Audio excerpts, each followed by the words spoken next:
ازيكم عاملين ايه؟ النهارده جايلكم وصفه حلوه جدا جدا هتعجبكم. زي ما انتم شايفين دي ذره صفرة. طبعا احنا بنشتريها من السوبر ماركت، اللي هي الذره الحلوه اللي بنشتريها معلبه.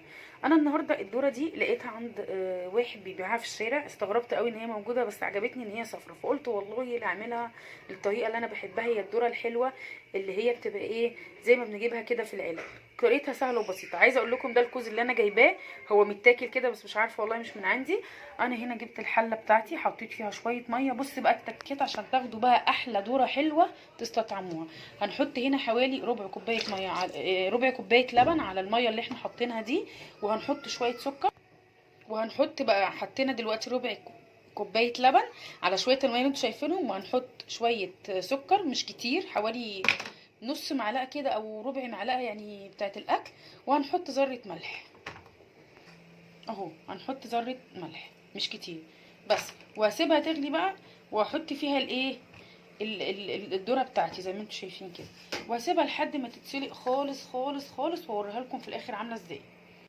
بصوا بقى الذره بتاعتي استوت وبقت تحفه. عايزه اقول لكم تحفه. الذره دي مش مستورده، الذره دي المصريه بتاعتنا.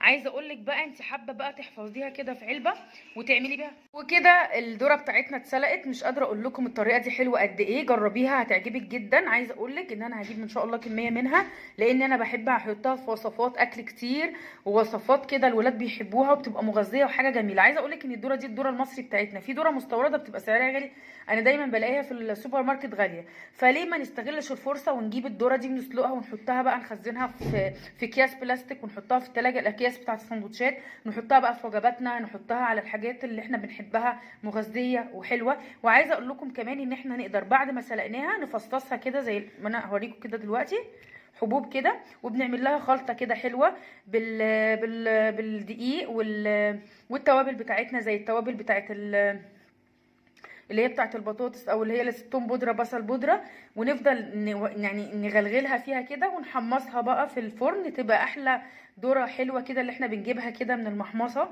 اللي احنا كلنا بنحبها كده وبناكلها يعني ايه كسناكس او كايه كقرمشه كده وقت السهره. اتمنى يا رب تكون الوصفه بتاعتي النهارده عجبتكم. طريقه سهله وبسيطه وفعاله. اشوفكم فيديو جديد، بحبكم جدا. ما تنسوش الاشتراك وتفعيل الجرس، ومع السلامه.